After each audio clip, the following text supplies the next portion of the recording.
Good morning.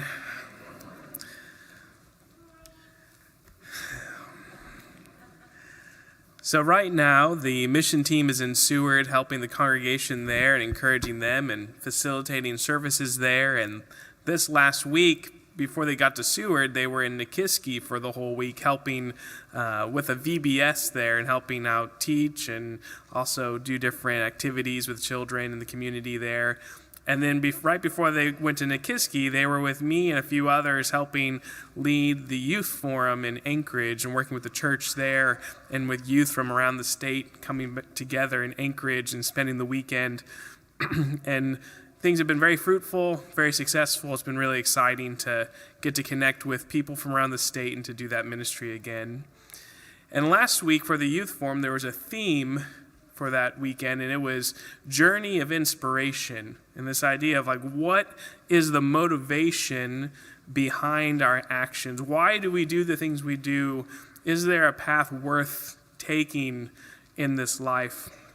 And that's going to be our lesson this morning, is this journey of inspiration.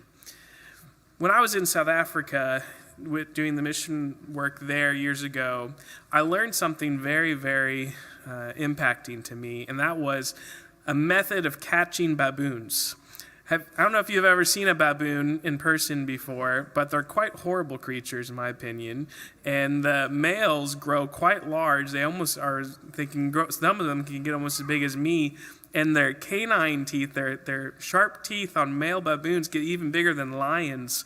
They're quite vicious creatures. And so there's a method in which you can catch a baboon, and there's these traps that they're like about the size of a softball, and there's a hole in it, and you can mount this device somewhere, and it's a kind of trap. And I've told some of y'all about this before, but I always find it so impacting this analogy, because this trap, they put some nuts in there, some berries. And this baboon, this pretty big creature, will put its hand inside this ball, and the hole's big enough for its hand to fit through. And then when it grabs these nuts and these berries inside there, it then can't get its hand out because it's made a fist inside of this ball. And if it would just let go of these things, it would be free. But because it just wants these things so bad, it's stuck in there, and it will fight, and it will snarl, and it will flail. But because its hand is now a fist, it is now trapped by just this one thing so much smaller than it. And you can walk right up to that baboon and just whack it over the head or do whatever else you need to do to it to take it out. And all it would need to do would just let go to be free. But instead it wants to hang on to these little things that are really not that big of a deal. But because it wants it so bad, it loses its life. And so that's going to be a backdrop for our lesson this morning, this analogy of just trying to hang on to these things and that spirit of, I want this right now, and I am not willing to let go of it. That attitude we're going to see is something that does not come from God. That attitude is something that comes from somewhere much worse. So we're going to be in James chapter 3. If you have your Bibles, let's turn over there, and we're going to be looking at this passage to answer this question that I hope we all reflect on is, how are we thinking? How do we make decisions? What is our inspiration for the choices that we make? And are we going to be like these baboons where we just want to hang on to these things we don't want to let go? Or are we willing to let go and be free and to live a life that we're designed to have? So in James chapter 3, we're going to be starting verse 13. We're going to be talking about wisdom that comes from above, or wisdom that comes from somewhere else. So starting in verse 13, it says, "Who is wise and understanding among you?" This is chapter 3. "By his good conduct, let him show his works in the meekness of wisdom." So before we go further, I want us to define this wisdom. Wisdom is the application of knowledge, and knowledge is accumulation of details and information. So the cliche phrase is, knowledge is knowing that tomato is a fruit and wisdom is not putting tomato in a fruit salad, is how their saying kind of goes. Where wisdom is an application of knowledge, and not necessarily knowledge, having an accumulation of knowledge itself. So there's a lot of really smart people out there that have accumulated a lot of knowledge, and they also live like fools. And so you look at Solomon also, who he had lots of wisdom, and he used that wisdom a lot of time, but then sometimes he didn't apply that wisdom that he had received. But wisdom is the application of knowledge. And before we go further, I want us to take inventory of how much knowledge have you received? How much knowledge do you have access to? And this always causes me to think when I take a moment and recall, how many church services have you gone to?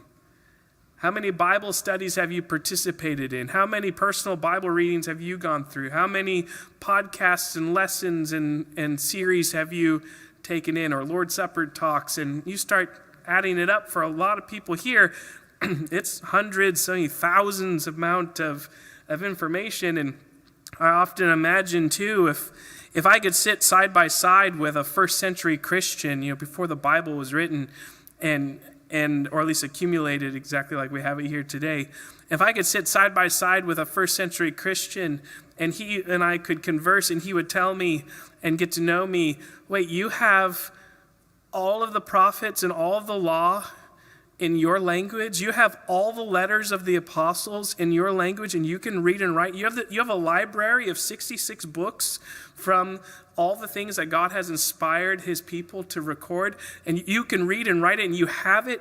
And if that person was then inquire about what kind of life am I living, and how does my life harmonize with the amount of knowledge I have, and he, I would imagine, would expect me to be a very mature and fruitful spiritual person. And I look to God for direction in that, but it challenges me in I have received a lot by being able to hold this, by being able to read this, and I want to be wise. I want to have an application of knowledge that you and I here in this day and age and in this place and in this country, we have been invested in with much. And so this idea of wisdom, that we have a lot of potential for wisdom that can come from God because we've been given a lot of knowledge. Verse 14 here, continuing in James. But if you have bitter jealousy and selfish ambition in your hearts, do not boast and be false to the truth. And so here we have a call for honesty. If our lives and our desires don't line up with what we see here in the truth, then be honest about that. The last thing anybody needs is somebody playing pretend with why they're here, what they're doing with their lives. And the last thing this world needs is someone saying, yeah, I follow Jesus, when they don't actually even want to follow Jesus. And so at least when you can be honest, now we're actually living in a real world where we know what we're all working with, and we know what ourselves are working with. So before we even get into other verses here, there's a call here for, let's be real. Figure out what's going on. Don't play pretend. Playing pretend does no good to anybody. And we see verse 15, this bitter jealousy and selfish ambition. We get some explanation for what those things are, and also how detrimental and horrible these attributes are. Verse 15 says, "This is not the wisdom that comes down from above, but is earthly, unspiritual," listen to this one, "demonic.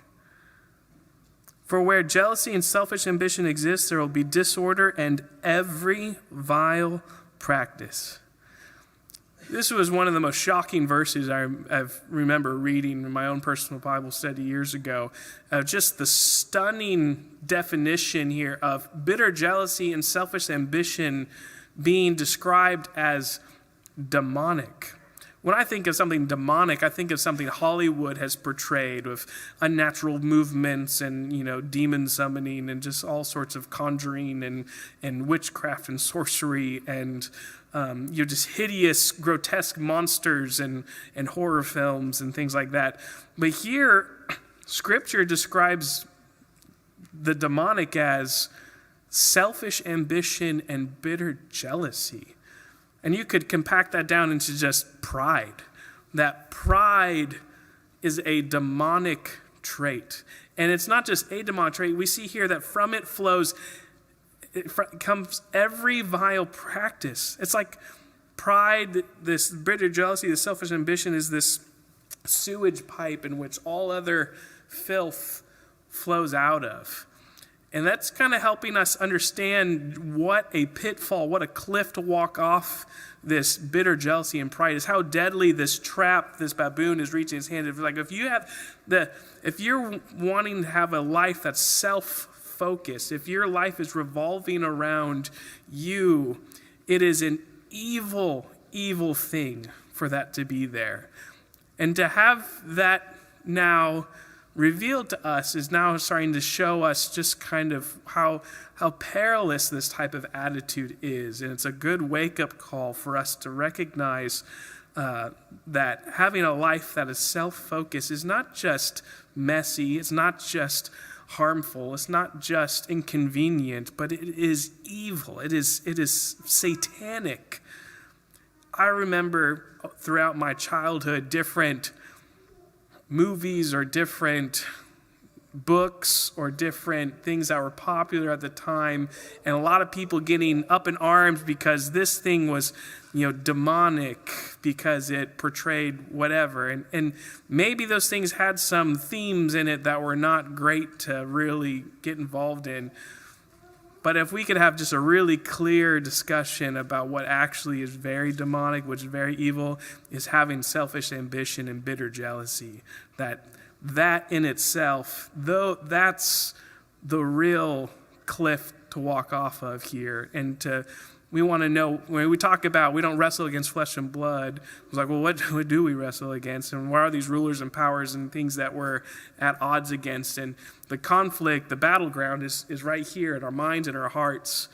And we see it here being painted clearly, bitter jealousy and selfish ambition, where you're like, I just want this thing. I just want it. I want it so bad. I'm not going to let go of it. I want this thing. I want this person. I want this place. I want this law. I want this whatever. You pick something and you just want to hang on to it.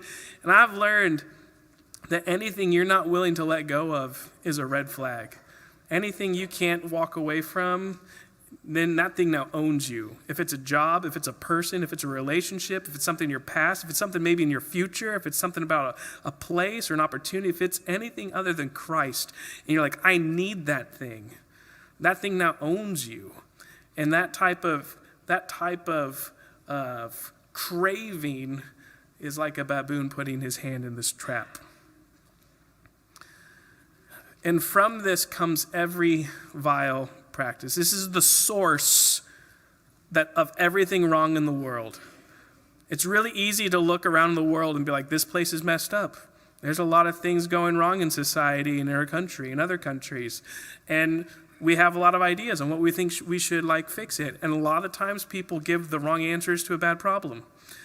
But here we see the source. The problem is bitter jealousy and selfish ambition. And the only person you can really change or affect or allow to be changed is yourself. And looking into your own heart and letting the Lord help us see, we need to have a life that's not about ourselves. We need to have a life that's not about, I just want to have this one thing, but learn how to release those things and then to live a life that God intended you to have.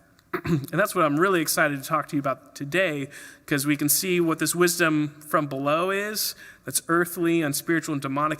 Now we're going to look at wisdom that comes from God, something not from inside of ourselves, but from somewhere else. And I have noticed that you look at our society, and I think our culture is really hungry for what we're about to talk about. I think people are really starving for something real and something true and something that they can stand on that's objective, some objective truth and morality. Because you look at just the last real kind of 80, 90 years, we have this modern era where it's just pure science, where it's it seems like we came from this rock that then had goo growing on it, and that goo over time randomly turned into us, and when we die, nothing happens. And people thought about that over a while and realized that doesn't really help me in my life, and that actually doesn't satisfy me. And so they started looking for truth and started looking for things maybe more than just going from goop to nothing. And they started looking inward. We get to this postmodern era where it's like you find your own truth, find your own fulfillment, look inward and do what you think is right. And over the last few decades of trying to do that, people have gotten even worse in realizing I don't have the answers. I look into myself and it's even worse. And that type of thinking, I think, is now creating a realization and getting to a point of desperation of, I need a savior. I need something to hang on to. I need something to redeem me in this place, because the answers aren't just around me and the answers aren't within me. Maybe the answers are above me. And I think people are hungry for that, and that's an exciting thing to get to dive into ourselves and then to share with the world around us that there is not only the unspiritual and the earthly and the demonic, but there's something that can come from above. And that's what we're going to dive into now. Verse 17, but wisdom from above is first pure. So before we go any further, sometimes in these lists we can run too fast and not take time to think about each of these things. So wisdom from above is first pure. Purity is something we sometimes take for granted, and we neglect how important having something to be pure is. For example, can you imagine if God was mostly good? Could you imagine praying to a God who was good most of the time, but sometimes, occasionally, could be evil towards you or towards somebody else? Could you imagine if God's word was only mostly reliable, but you didn't know which parts weren't? Just how unstable that would be? The example I gave with the youth last weekend was if Cocoa Puffs, there's this cereal, and there's these little brown balls of cereal. They're chocolate flavored and they're brown. And I said, imagine you have your bowl of Cocoa Puffs in the morning, and you have these 99 Cocoa Puffs, but one of them is a rabbit dropping. Okay, it's just one. 99 of them are good. The vast majority is good, but one is impure. Are you gonna eat breakfast just like normal?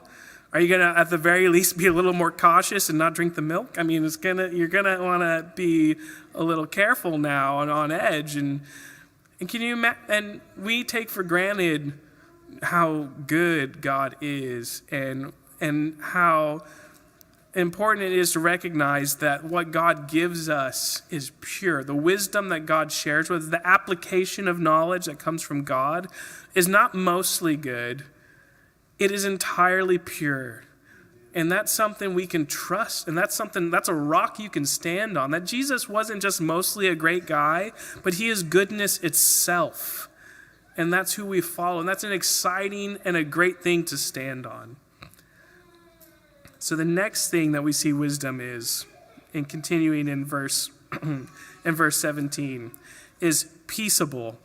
And peaceable is this, when the Scriptures talk about peace, this idea of peace is completion. It is a wholeness. It's things being made the way that they're supposed to be made.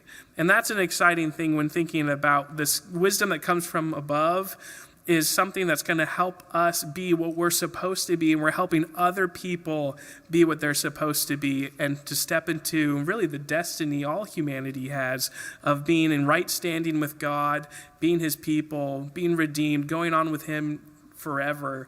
And that is this wisdom coming down from above is a completion upon us and on other people as well. The next attribute of wisdom we see here is also gentle. Gentle is also a really important aspect to reflect on for wisdom from above. That God is, one, being gentle with us, But let me first explain the word gentle. If you were to hold an ant is not a gentle creature. Just because it can't really hurt you doesn't make it a gentle creature. If you watch animal documentaries, which I really like to watch animal documentaries, I work with people all the time, and sometimes if I watch movies or TV, I need to watch something without any people in it. Because even like fake drama is still like, that's too close to home. Like I need something with no humans in it. And so I like watching animal documentaries, and ants are brutal. Ants are super militant, and they're just savage a lot of times. They're very smart. Anyways, but just because it can't hurt you doesn't mean it's a gentle creature. The Greek word here for gentle, and the idea behind it is that it's like holding a baby bird. It's like you could totally squish this thing. Sorry, that's a little vicious. You could totally hurt this thing, but you're approaching it with care, and you're approaching this entity with its best interest in mind. And so you are controlling yourself, and you're being tender towards this thing. And so how powerful is God? Like how he dwells in unapproachable light. He's almighty, and he's interacting with me. Like he is being very gentle. And this wisdom from above is in something that we also then live out and share with other people, where we are gentle with people around us. Have you ever been hurt by somebody? Are you capable of hurting somebody else? Yeah. Earlier in James, it talked a lot about that, about this tongue that can cause so many problems. Like it just got done talking about how much damage we can do to each other. So we approach each other with gentleness, because that's exactly how God approaches us. So next we have open to reason. I love this one. This one's so important, especially with being part of a church. I think open to reason is so essential, where we have a desire to continue to learn. I get to study with people. I get to talk with people a lot about the Bible. And if someone is a generation older than me, and we're talking and we're trying to resolve something, my go-to approach, and you guys are going to learn my secret here if we haven't talked before, where I usually open this up and be like, before we begin, can we both just answer a question of, do we still have things to learn from here? And I have yet to have somebody be like, no, I got it all figured out. But it's not just disarming, it's humbling and recognizing I still need to learn. I'm still growing. I'm not perfect. And I want to grow more. And that's a really great place to be, and sometimes we're not there. But wisdom that comes from above has that attribute where I want to keep learning. And it's really dangerous. It's really dangerous when we think that we've arrived. That's not a good place to be. And I wasn't planning on talking about this, but it's worth mentioning.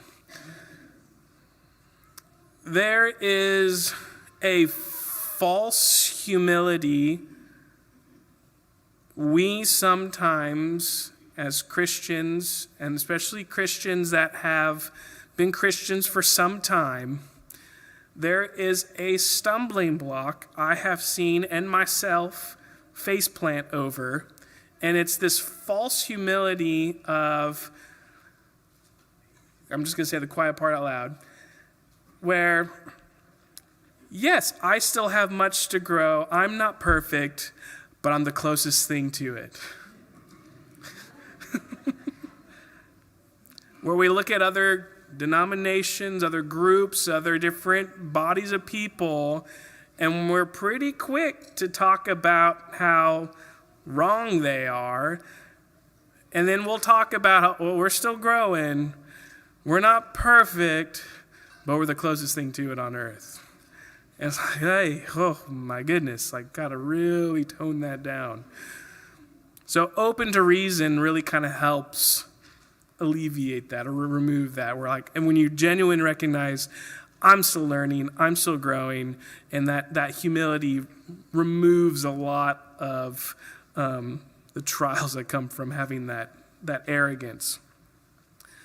So open to reason, very important. We're still learning, and that's great. And on that note, the missionary I worked with in South Africa, a brilliant man, he told me that when anybody becomes a master of something, whether it's mathematics or science or history or theology, whenever somebody becomes truly really good at something, you can tell because they will express, the more they learn about a subject, the more they realize how little they know about it.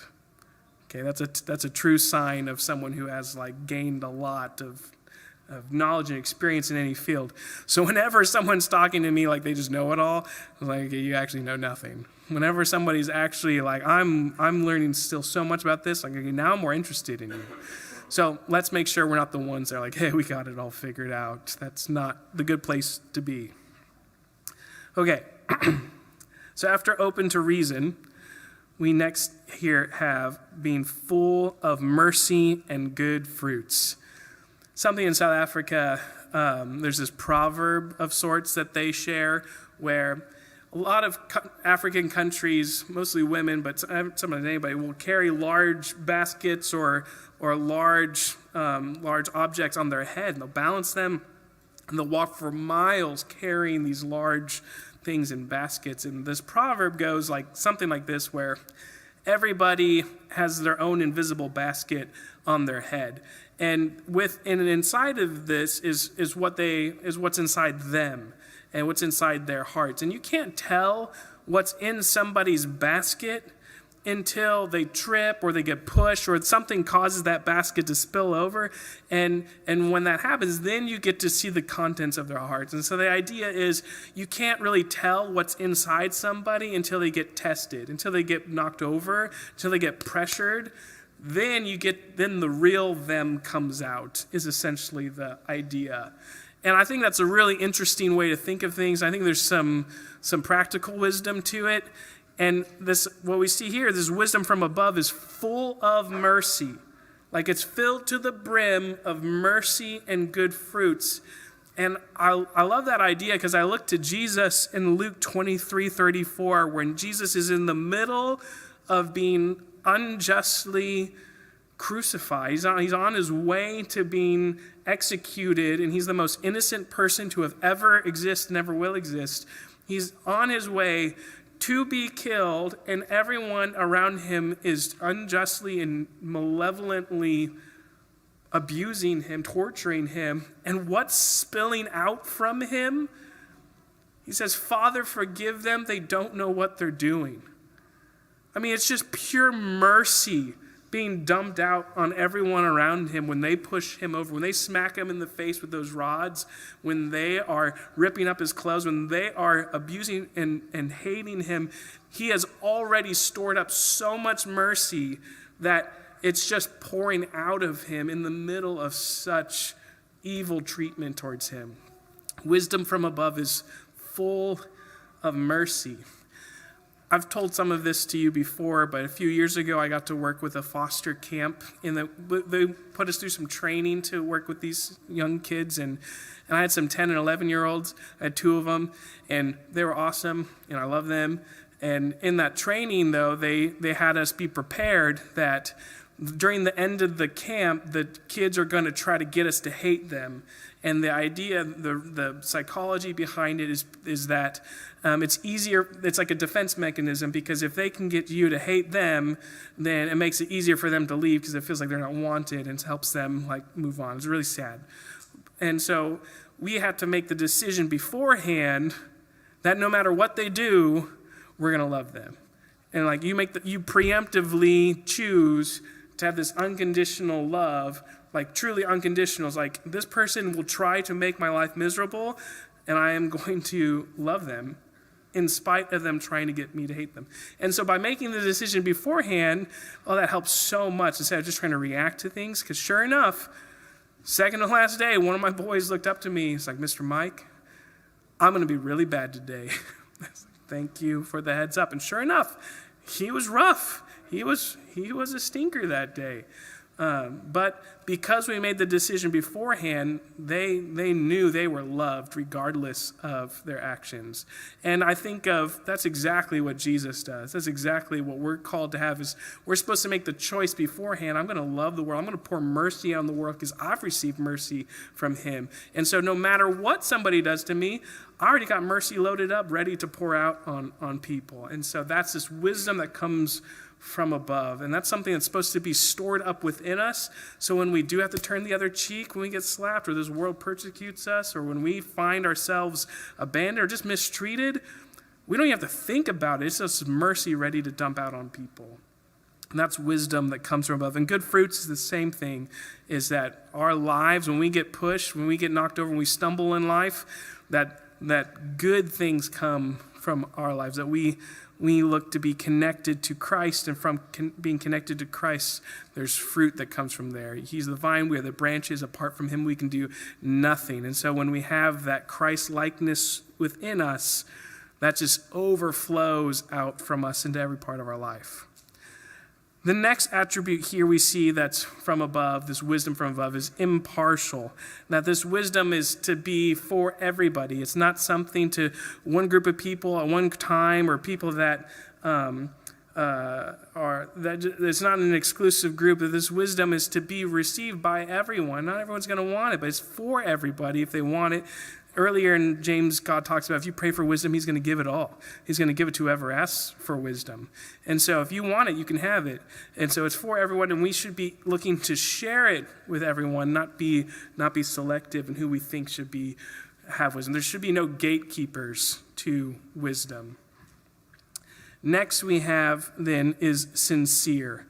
And again, I think this is something that our world is really hungry for, is sincerity. I think there's a lot of, through social media and other formats, there's a lot of pretty looking lives out there that underneath are just a wreck. And Jesus talks about the Pharisees being like whitewashed tombs, where it's just like this clean surface, rough insides. And that's not how we're supposed to operate. We should be sincere that what you see is what you get with God's people, and that we should look to be at peace with everybody. We should do what's honorable in people, but we should not be playing pretend, like I said a few minutes ago. Playing pretend does no good to anybody. And then our last verse here, verse 18, a harvest of righteousness is sown in peace by those who make peace. Anyone ever work on a farm before? Okay, a handful of y'all. I got to work on a cotton farm for a while when I lived in Texas, going to school there. And when there's like harvest time, really, harvest is not like a little amount. Like harvest is usually a pretty big operation. Even if in ancient times, if it's like harvest time, it's not like you're going to fill up just your own pantry with the harvest. It's usually a pretty big deal. So harvest, when talking about a harvest of righteousness, that's going to be like a lot of righteousness. And righteousness is right standing with God. And a harvest of righteousness, like a big amount of righteousness, happens by people that sow peace. Again, peaceable peace is like things the way they're supposed to be.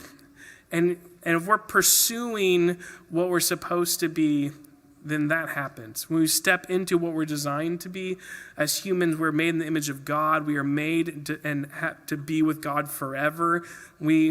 To have the Spirit within us, to be his church, to be the bride of Christ, like that is something God intended from the very beginning. And to step into that, to receive that, that's real peace, because things are now complete. This is how God designed our existence to become.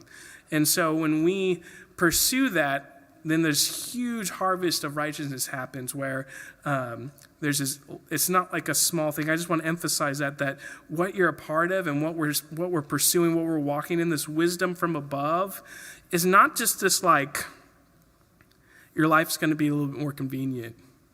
Like it's not this self-help. It's not this. It's not going to affect just your life, but this ripples out into the whole world. And that there's a harvest of righteousness when we're looking for things to be the way that God designed them to be. And so I want to encourage with you with that, this wholeness, this completeness. This is God's design. And I want to conclude with what Jason read for us earlier in Proverbs 3:5-8, this idea of trust the Lord with all your heart and don't lean on your own understanding. You look at Israel when they're at their worst in the Old Testament, and the phrase that repeats throughout the Old Testament when Israel hits their lowest points is, every man did what was right in their own eyes. And that's that same idea of bitter jealousy and selfish ambition. That's that same attitude of, I want this. And by doing that, you chain yourself, you lock yourself to something not from God, from something not good. And in doing so, you can't go to where God then wants you to go. And you become trapped, you become stuck. And so this idea of then, when you do trust the Lord with all your heart and you're not leaning on your own understanding, he's going to make your path straight. That God's going to be involved in your life. He's going to give you wisdom to then follow him and to go the path where he wants you to go. And that straight path is going to lead straight to him and to be with him forever. And then it talks about there's this, be not wise in your own eyes. It's the same thing about being open, the opposite of being open to reason. And then it concludes in verse 8 with, it'll be healing to your flesh, refreshment to your bones. Your bones, it's not like I'm actually going to be stronger because I have wisdom from above. It's like my core is going to be made right. Like the deepest part of me is going to be what it's supposed to be. It's going to be complete here. And that's an exciting message for you to receive. And that's an exciting truth for you to share to the world, that there's a different path to go than what anything else on this planet has to offer. And that's what we get to walk in. That's what we get to live. And it all comes from Christ. So I'm excited for this life. I'm excited for our country and our culture. For them, it's sad to see so many people floundering. There's a meme. If you don't know what a meme is, I'm sorry, but I will try to explain it as best I can. It's a picture that, or a series of pictures that gets passed around a lot that has like a joke or a meaning to it. And so there's a meme of somebody drowning, and all you can see is just their hands sticking out of the water, and they're like, it's slowly going down, and someone like looks to like reach out to like help them, but instead they just high five the person that's going down. It's quite morbid, but the idea is just giving somebody, not giving somebody what they need isn't going to help them. And people need wisdom from above. People don't need the wisdom that comes from this earth or from the devil. People need wisdom that comes from above and only comes from Christ. And we can't share something we don't have. Okay, I'm going to say that again. You can't share something you don't have. If your life is about you, you don't have wisdom from above. If your life is about you, you don't have wisdom from above. This life is a story, and the main character is not you. And so what's coming out from your life? If your life is about trying to hang on to something, then it's not the life God has in store for you. To have an abundant life is to have a life like Christ, and it's a life that's full of mercy for other people. So if you don't have that, embrace that. If you've embraced that, it's now time to share that.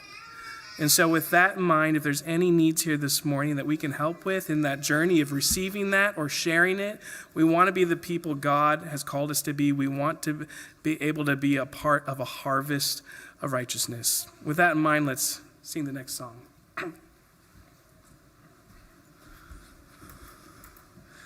Jesus gave his life a ransom yonder on